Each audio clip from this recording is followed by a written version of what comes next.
2023 में एक मूवी आई थी, उस मूवी का नाम था ओपनहाइमर, क्रिस्टोफर नोलन के द्वारा डायरेक्टेड थी। Oppenheimer was the biography of the Oppenheimer. Oppenheimer is the person जिसने एटॉमिक बम इन्वेंट किया था। He was the project head of the atomic bomb. Now इस मूवी का प्रीमाइस ये है कि जब ये एटॉमिक बम बना लेता है तो ये एक गिल्ट में रहता है आफ्टर वो एटॉमिक बम जापान पे गिराने के काम आता है।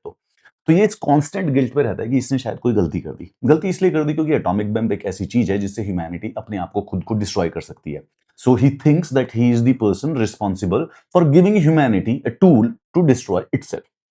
नाउ ये 1945 की बात है, बिकॉज दिस गाय मतलब एटॉमिक बम जो बना था वो वर्ल्ड वॉर टू के दौरान बना था। आज 2026 में फ्रांस के जो प्रेसिडेंट है मैक्रोन, उन्होंने डिक्लेयर किया है कि they will increase their nuclear Arsenal and European weapons cooperation के अंदर और ज्यादा स्टेप करेंगे। एक्चुअली में पिछले 40 सालों से governments all around the world उन सब ने डिसाइड किया था कि हम ना न्यूक्लियर बॉम्ब्स को किसी तरीके से दुनिया से खत्म करेंगे, नॉन प्रोलिफरेट करेंगे, क्योंकि देर इज अ इशू कि देर is a possibility that one day किसी दिन किसी भी एक कंट्री ने गलती से किसी एक दूसरे कंट्री के अगेंस्ट या दूसरे न्यूक्लियर पावर के अगेंस्ट न्यूक्लियर बॉम्ब यूज कर दिया तो म्यूचुअली अश्योर्ड डिस्ट्रक्शन हो जाएगी। वो दोनों कंट्री तो तबाह हो ही जाएंगे और अगर कुछ ज्यादा न्यूक्लियर बॉम्ब चल गए तो उनका इंपैक्ट जो है वो बहुत दूसरे देशों पर भी जाएगा। So there is a possibility कि मैक्रोन के इस स्टेटमेंट से we might be entering the second nuclear age. And to be honest that is not exactly a very very good thing for the peace और for the world. Now सबसे पहले एक बार global nuclear policy के बारे में बात करते हैं कि क्यों अब इस समय वो गिरने लग रही है। फर्स्ट ऑफ ऑल 1968 के अंदर क्या हुआ था, उसके बाद क्या एक्सेप्शंस थे और 2026 की क्या रियलिटी थी। जब न्यूक्लियर बॉम्ब बने थे तो हुआ क्या, 5 कंट्रीज, ठीक है, United states of America, Russia, UK, France और चाइना। इन्होंने 1945 में बना लिया था, इन्होंने 1949 में, यूके ने 1952 में, चाइना ने बना लिया था 1964 में। सो दे गॉट वरीड क्योंकि जितने भी ज्यादा कंट्रीज न्यूक्लियर बॉम्ब बना रहे थे उतना बड़ा खतरा बढ़ता जा रहा था। तो what they happened is that कि इन्होंने एक ट्रीटी साइन की कि जिस भी कंट्री ने 90, इसको कहते हैं नॉन प्रोलिफरेशन ट्रीटी, एनपीटी, अब और ज्यादा न्यूक्लियर बॉम्ब को प्रोलिफरेट नहीं होने दिया जाएगा। तो जिसके पास 1960 से पहले न्यूक्लियर बॉम्ब बन चुके हैं, those 5 were allowed to keep it, और बाकी दूसरे कंट्रीज को बोला गया कि आप सबके सब आके ये एनपीटी साइन कीजिए और प्रॉमिस कीजिए कि आज के बाद कभी भी न्यूक्लियर बॉम्ब नहीं बनाया जाएगा। आप न्यूक्लियर बॉम्ब नहीं बनाओगे। एंड इन्होंने इसके बदले में प्रॉमिस किया था कि we will share the nuclear technology for the peace, for the medical advancement, we will do that for you. सिर्फ 4 कंट्रीज थे जिन्होंने वो क्या नाम है एनपीटी साइन नहीं की। गेस करो। इंडिया ने नहीं साइन की, पाकिस्तान ने नहीं साइन की, नॉर्थ कोरिया, उन्होंने 1985 1985 में they went very close to signing it, लेकिन उन्होंने फुल फ्लेज्ड साइन नहीं की थी। एंड दूसरा इजराइल, इन्होंने ये जो कमिटी, इन्होंने जो ये ट्रीटी थी ये कभी साइन नहीं की। और इन चारों ने later on after this degree इन्होंने वो न्यूक्लियर बॉम्ब्स जो थे वो एक्वायर कर लिए। This is the reason why कि जब भी कोई दूसरा कंट्री न्यूक्लियर बॉम्ब्स को एक्वायर करने की कोशिश करता है तो यूनाइटेड स्टेट्स ऑफ अमेरिका उनके ऊपर अटैक कर देता है। एंड अभी जो आप इस समय ईरान और इजराइल की जो वॉर देख रहे हैं उसमें one of the reasons exactly यही है। Israel, now Israel middle east में इस वाले पूरे के पूरे एरिया में सिर्फ और सिर्फ Israel is the only country जिसके पास न्यूक्लियर बॉम्ब है और वो नहीं चाहता कि बाकी किसी दूसरी कंट्रीज के पास न्यूक्लियर बॉम्ब हो। तो ईरान जैसे ही कुछ न्यूक्लियर एडवांसमेंट करने की कोशिश करता है तो या तो यूएस उसको प्रेशर करता है कि हमारे साथ एक डील साइन करो, या फिर इजराइल उसके ऊपर डायरेक्टली अटैक ही कर देता है।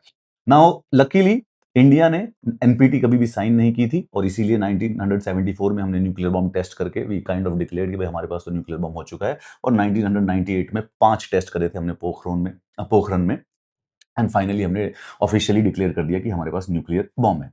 सिमिलरली इजराइल ऑल्सो, इजराइल ने आज तक कोई भी ऑफिशियल न्यूक्लियर बॉम्ब का टेस्ट नहीं किया है। नोबडी नोज कि इजराइल मतलब नोबडी, क्योंकि न्यूक्लियर बॉम्ब जिनके पास है उनको एक ऑफिशियल टेस्ट करके दिखाना होता है कि देखो हमने टेस्ट कर दिया, न्यूक्लियर बॉम्ब है हमारे पास। तो सारे कंट्रीज ने कर रखा है, इवन नॉर्थ कोरिया ने भी कर रखा है, 2006 में किया सबसे रीसेंट। लेकिन इजराइल ने आज तक नहीं किया। एक ओपेक स्ट्रेटेजी है, ना वो कंफर्म करते हैं कि उनके पास है, ना वो डिनाई करते हैं कि उनके पास है या नहीं है। मोटा मोटी सबको पता है कि इजराइल के पास न्यूक्लियर बॉम्ब है तो सही इनके पास। दे आर, इनका डायलॉग इन्होंने मार रखा है कि Israel will not be the first country to introduce nuclear weapons to the Middle East, मतलब अगर किसी और ने मार दिया तो फिर हम उड़ाएंगे उन सबको, ठीक है। अब सवाल, अब एक इंटरेस्टिंग बात ध्यान से याद रखना, 5 फरवरी 2026, अभी रिसेंटली 30 दिन पहले एक ट्रीटी थी जिसको कहते हैं न्यू स्टार्ट ट्रीटी। ये न्यू स्टार्ट ट्रीटी जो थी ये यूएसए और यूएसएसआर के बीच में साइन हो रखी थी, जिससे ये अपने न्यूक्लियर बॉम्ब की जो जितने जितने इन्होंने न्यूक्लियर बॉम्ब बना रखे हैं उनको लिमिट रखते थे, और उनकी डिप्लॉयमेंट में भी लिमिट रखते थे कि न्यूक्लियर बॉम्ब बना के उनको मिसाइल विसाइल में टैक्टिकल जगह पर रखने के लिए इन्होंने अपनी एक पर्सनल लिमिट अग्री कर रखी थी दोनों की दोनों ने, वो हो गई है खत्म। द थिंग इज दैट कि न्यू स्टार्ट ट्रीटी दोबारा से साइन हो सकती थी, लेकिन इस समय यूएसए और यूएसएसआर के जो रिलेशन है वो इतने हॉस्टाइल है कि वो कोई ट्रीटी साइन नहीं करते। 2021 में इसको एक्सटेंड किया गया था, 2026 में 5 साल का एक्सटेंशन मिला था, होपिंग कि तब तक बेसिकली एक नई ट्रीटी के ऊपर फाइनलाइज कर लेंगे, लेकिन उसके बीच में हुई Ukraine war. So right now the relation between USSR and the USA are so bad कि वो इस ट्रीटी को दोबारा से एक्सटेंड नहीं कर सकते या इसके बदले में नई ट्रीटी साइन नहीं कर सकते, and hence the hands are off the table. तो अभी क्योंकि यूरोप को पता चल चुका है कि now Russia will invariably increase its nuclear Arsenal. क्यों? क्योंकि अभी अभी इजराइल और यूएसए ने मिलकर ईरान के ऊपर अटैक कर दिया, सिर्फ इस बात के ऊपर कि कहीं वो न्यूक्लियर बॉम्ब तो नहीं बना लेंगे। Hence this is the problem, accidental war. अब यूजुअली यूएसए और जो वेस्टर्न कंट्रीज है, फ्रांस हो गया या यूनाइटेड किंगडम हो गया, दे से कि हम और किसी को न्यूक्लियर बॉम्ब नहीं बनाने देंगे। क्यों? क्योंकि अनरिलायबल एक्टर्स हैं। थिंक अबाउट ईरान और think about Iraq, think about it, अगर मिल जाइए इनको भाई कहीं पर भी, these are minor border skirmishes, ये थोड़े से, मतलब you have to have a level of USA और level of UK to handle nuclear bomb. This is their argument. कोई इराक विराक जैसे कर दें, कोई बॉर्डर पर स्कर्मिशेस हुए, पता चले इन्होंने रैपिडली एस्केलेट कर दिया न्यूक्लियर बॉम्ब के ऊपर। सो बॉटम लाइन ये है कि nuclear bomb ultimate diplomatic keep out sign है और heavily restricting the super power intervention. इनको ये पता है and they know it, they are correct about it, USA is correct about it and even the European countries are correct about it, कि जिसके पास भी nuclear bomb है तुम उससे अपनी मर्जी नहीं मनवा सकते। हैव यू एवर सीन कि यूके, सॉरी, यूएस से अफगानिस्तान को अटैक कर देता है, इराक को कर देता है, ईरान को कर देता है, सीरिया में पार्टिसिपेट कर लेता है, कहीं पे भी वॉर में चला जाता है, ठीक है, वेनेजुएला के प्रेसिडेंट को किडनैप कर लेता है, लेकिन नॉर्थ कोरिया का कुछ भी नहीं करता। Why? Because north Korea have nuclear weapons and that is the highest defence any country can have. सामने वाले के पास जो हथियार है उतने बड़ा हथियार हमारे पास है। हेंस ये फरवरी 5 2026 के बाद, क्योंकि न्यू स्टार्ट ट्रीटी एक्सपायर हो चुकी है, so from here onward there is a possibility कि रशिया चाहे तो अपने न्यूक्लियर बॉम्ब्स बढ़ा सकता है, संख्या बढ़ा सकता है उनकी, देयर इज अ पॉसिबिलिटी कि उसकी डिप्लॉयमेंट भी बढ़ा सकता है, and because that threat exists, उससे प्रीएम्प्टिवली फ्रांस ने बोला कि हम अपना न्यूक्लियर आर्सेनल बढ़ा रहे हैं, विच विल इनवेरिएबली इंश्योर कि रशिया भी बढ़ाए, बिकॉज इट्स जस्ट, ये सारी की सारा शो ऑफ का सिस्टम होता है, right. It is called as arms race. ये आर्म्स रेस स्टार्ट ही हुई थी वहीं पर कोल्ड वॉर के चक्कर में रशिया और यूएसए के बीच में, बट फिर 20-25 साल में जब वर्ल्ड ने देखा कि भाई ये डेंजर बहुत ज्यादा बढ़ता जा रहा है, so they probably realized कि they should basically back off from there. So yeah, so hence France has initiated a Europeanization of the nuclear strategy with a historic policy pivot. कमाल की बात है ये। So Europe must physically separate its ultimate defence from the US reliance. तो अब European countries भी अपने आप पास बम बनाना, न्यूक्लियर बम बनाना, डिप्लॉय करना स्टार्ट करने की कोशिश कर रहे हैं। जैसे कि इसने मैक्रोन ने अभी भी स्टेटमेंट दी है बोलते हुए कि to be free one needs to be feared, which is not a idealistic statement but it's a very very pragmatic statement. अमीर कंट्रीज हैं ये, डेवलप्ड कंट्रीज हैं, they, France, United Kingdom and USA, they have been sponsoring wars, they have been fighting wars since last 400 500 600 years, and they have been winning wars since last 400 500 years. That is the point, because these are the countries which have been most powerful. किसने बनाई थी 400 साल तक colonies पूरे के पूरे world में? UK और फ्रांस ने। पिछले 70 सालों से कौन डोमिनेट कर रहा है पूरे के पूरे वर्ल्ड को? United states of America. So competition अभी थोड़ा सा बायलेटरल तो नहीं है। China is also expanding it's Arsenal. इसका गोल है कि 1000 एक्टिव न्यूक्लियर बॉम्ब बना के बैठा होगा ये। रशिया, मतलब फ्रांस की स्टेटमेंट के बाद it's a very diplomatic thing कि अब तो वो रशिया को भी करना ही पड़ेगा।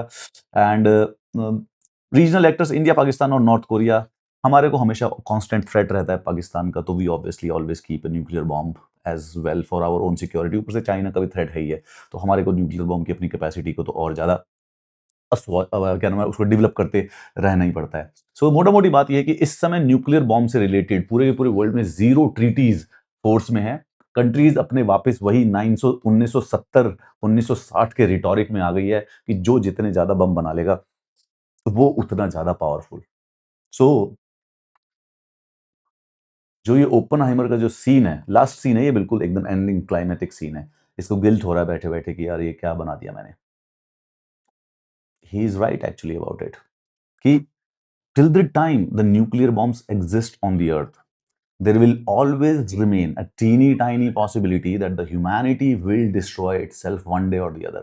Even though 1970 से लेके 2020 तक हम लिटरली एक पोजीशन पे पहुंच चुके थे जहां पे सारे के सारे कंट्रीज न्यूक्लियर बॉम्ब्स को नॉन प्रोलिफरेट करने की फिलॉसफी से एग्री करते थे, और कहीं ना कहीं पे एक आइडिया भी डेवलप हो रहा था कि सारे के सारे न्यूक्लियर बॉम्ब्स डिस्ट्रॉय हो जाने चाहिए। But the problem is that which country will destroy its nuclear bomb first? That is the catch. सामने वाला करेगा तो तुम्हारे पास रह जाएंगे। And once the technology exist, बात सिर्फ न्यूक्लियर बॉम्ब की भी नहीं है, उसको 10 साल के बाद बना लोगे, उसको 20 साल के बाद बना लोगे, उसको 25 साल के बाद बना लोगे। तो जो ये ओपनहाइमर का एग्जिस्टेंशलिस्ट ड्रेड था कि कहीं इसने कुछ ऐसा तो क्रिएट नहीं कर दिया जिससे इसने ह्यूमैनिटी को खुद को डिस्ट्रॉय करने के टूल्स दे दिए हैं, is absolutely correct. That is the weight of the history which will fall on Oppenheimer when the next nuclear bomb will go off. सबको मरवा के गया ये लड़का।